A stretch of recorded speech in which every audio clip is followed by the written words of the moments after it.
চূড়ান্ত ভোটার তালিকায় পরিবারের একাধিক সদস্যের নাম বিচারাধীন থাকায় আতঙ্কের মধ্যে এক বৃদ্ধের মৃত্যুর অভিযোগ ঘিরে উত্তেজনা ছড়ালো মুর্শিদাবাদে। ঘটনা মুর্শিদাবাদ থানার গুধিয়া গ্রামের। পরিবার সূত্রে জানা গেছে, আব্দুল শেখ মুর্শিদাবাদ বিধানসভার 244 নম্বর বুথের ভোটার ছিলেন। অভিযোগ, পরিবারের 10 জনের নাম বিচারাধীন তালিকায় ওঠায় তিনি মানসিকভাবে ভেঙে পড়েন। রাতে হৃদরোগে আক্রান্ত হয়ে তার মৃত্যু হয় বলে তৃণমূলের দাবি। ঘটনার প্রতিবাদে গুধিয়া বকুলতলা মোড়ে হরিরামপুর বহরমপুর রাজ্য সড়ক অবরোধ করে বিক্ষোভ দেখায় তৃণমূল। প্রায় 1 ঘন্টা ধরে যান চলাচল ব্যাহত হয়। বহু গাড়ি আটকে পড়ে, কিছু যানবাহন বিকল্প পথে ঘুরে যায়। তৃণমূল নেত্রী শাওনী সিংহ রায়ের অভিযোগ, গত 28শে ফেব্রুয়ারি ভোটার লিস্ট পাবলিশড হয়েছে। সেই ভোটার লিস্ট সারা বাংলার মানুষের হাতে এসেছে। আমাদের 64 নম্বর মুর্শিদাবাদের মধ্যে অ্যাপ্রুভ ভোটারের সংখ্যা হচ্ছে 2,41,000 সামথিং।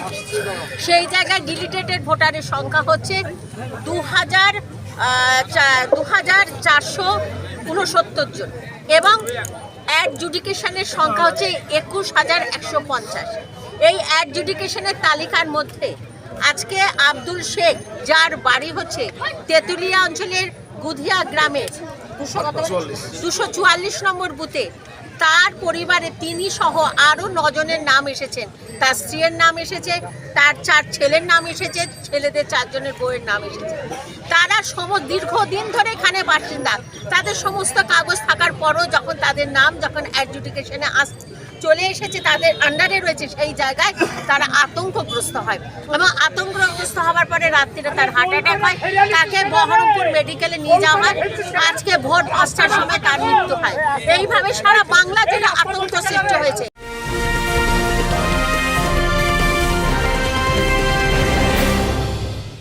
উত্তর 24 পরগনা ও তার আশপাশের এলাকার মানুষের সেবায় ক্যাথ ল্যাবের মতো অত্যাধুনিক সুবিধা নিয়ে পরিষেবায় ব্রতী সারদা মাল্টি স্পেশালিটি হাসপাতাল। একই ছাদের তলায় মানুষ সাধারণ চিকিৎসা থেকে শুরু করে 24 ঘন্টা cath lab, MRI, CT scan, এনআইসিইউর মতো সুবিধা এবার থেকে পেয়ে যাবেন সারদা মাল্টি স্পেশালিটি হাসপাতালে। প্রয়োজনে যোগাযোগ করুন 033-2592-0730, 2593-0730, 2593-3562 ও 9331275635 নম্বরে। আমাদের ঠিকানা royal park, Kalyani expressway, Barrackpore, Kolkata 7,01,21। Sarada multi speciality হাসপাতাল, পরিষেবাই হোক আমাদের মূল লক্ষ্য। অবরোধে আটকে থাকা এক গাড়ি চালক কামাল শেখ বলেন, আধা ঘন্টা হয়ে গেল, কি কারণ দাঁড়িয়ে আছেন?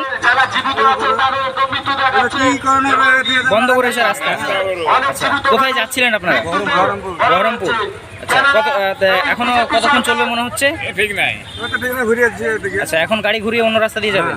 এদিন খবর পেয়ে মুর্শিদাবাদ থানার পুলিশ ঘটনাস্থলে পৌঁছায়। সকাল 10টা পর্যন্ত পরিস্থিতি উত্তপ্ত ছিল বলে জানা গেছে।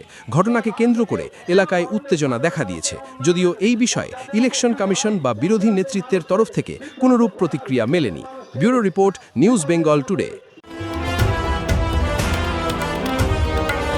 মেঘবেলা লাইভে আপনার পছন্দের টিভি চ্যানেলস সম্পূর্ণ বিনামূল্যে, শুধুমাত্র মেঘবেলা ব্রডব্যান্ডের কানেকশনের সঙ্গে। মেঘবেলা ব্রডব্যান্ড, বাংলার ঘরে ঘরে।